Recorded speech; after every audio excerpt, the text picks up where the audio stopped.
AD, if you could just kind of speak on the atmosphere in the building tonight and just about what this kind of win meant as far as getting back into this series. Fans was great. It was loud in there. Said we came back home and just did what we were supposed to do. Of course, it was a big game for us. Didn't want to go down 0-3, but got a big one tonight and try to get ready for Sunday. AD and Jrue, this is my last time asking about 2015, but how much did that did that loss, sort of help you all finish this game off tonight? You think, if at all? No, I don't think it had nothing to do with it. I don't really think we thought about it. Honestly. Yeah, I didn't think about it at all. Our team was so completely different. Yeah. I mean, it was we had a different focus, I think, this game, especially toward the end of the game. We know, especially in this league, being up 20 doesn't really mean much, but I think we executed the game plan and did a good job of bringing the energy from start to beginning, and help from the crowd. They were awesome. Sorry. Yeah, it's over with. One of the things noticed tonight was that, guys came out shooting the ball very aggressively, especially Solomon, who had been struggling, Ian, who hadn't really been hitting either. But as a whole, it just seemed like after the first two games where he shot it kind of poorly from outside, there was no hesitancy tonight. Was that something that you guys focused on, just not being afraid, not being losing any confidence in your ability to score? I think we always had confidence, but like I said, we're back at home. Back at home, and you always shoot better at home, I feel like, and guys made shots. Like I said, guys made shots and shoot around this morning, and they just carried over to the game. So when you're back at home and your crowd's behind you, you play with a lot more confidence, and we're able to make shots and open up the floor. Jrue, kind of on the same question as that, but when Solo can come down and hit those 3 threes, how much does it help you guys from a confidence perspective to get everybody involved?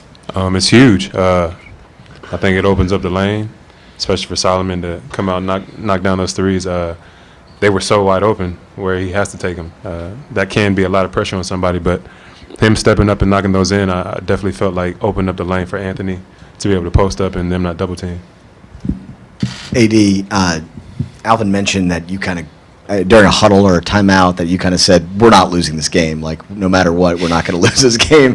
Can you take us through that moment? When did it occur, and what kind of prompted you to say it? I don't remember exactly when it was, but I mean, that was the message. We can't lose this game.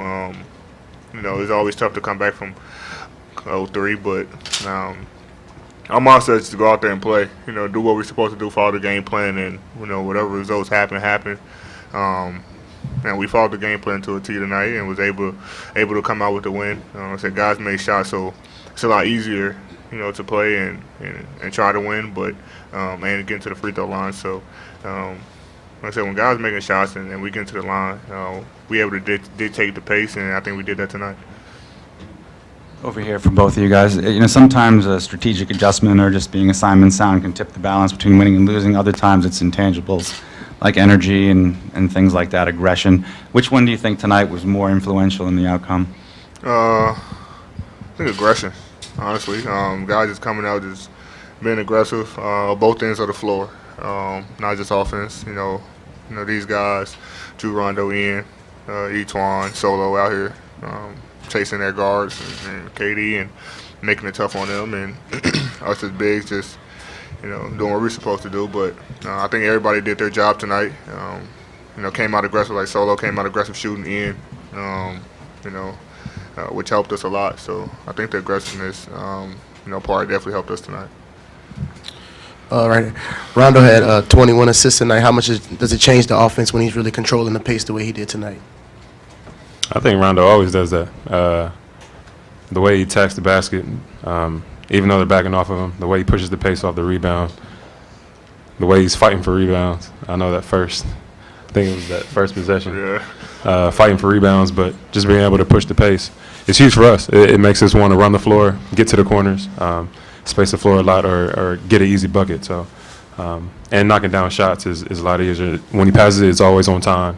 It's always where you want it. So for him to be able to do that is huge for us confidence-wise, and again, just pushes the pace where we want to play.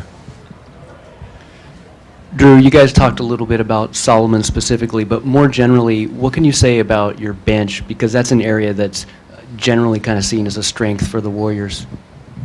It's big for us to match up in that way. We know that their bench is going to come off and score and try to be aggressive. I do think that being able to go back at them is key. Defensively, I think we're always aggressive and we do a pretty good job, but to be able to have that confidence to go back at them on the offensive end and put some pressure on them was really big for us tonight. AD, it seemed like early in the game they were trying to send two people at you as much as possible. How did you kind of adjust and make sure you really got going on offense in the second half? They were, and I was just trying to find an open guy. Had a play where I hit Rondo when they came to double team, but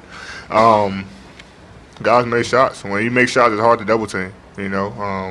And so that kind of just opened up the floor for me a little bit, and I was able to attack and be a little bit more aggressive.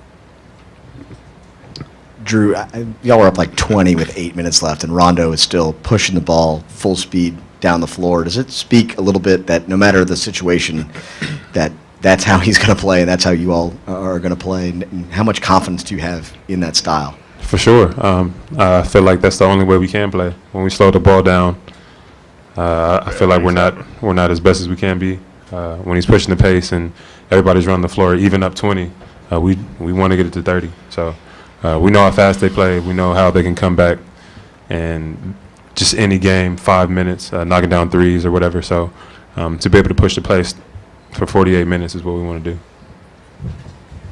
Jrue is over here to the left. Is there anything that you guys did differently on Kevin Durant tonight? Nah.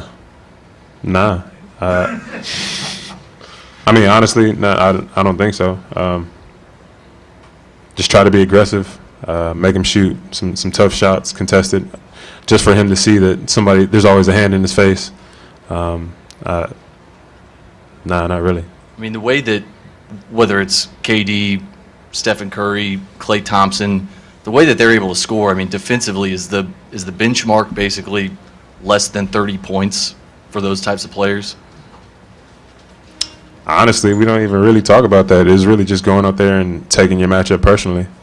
It's me, Anthony, Rondo, and whoever is chasing and running off screens, taking it that personally. Or when Kevin Durant, he's damn near 7 feet, him posting up on the post, just take it personally.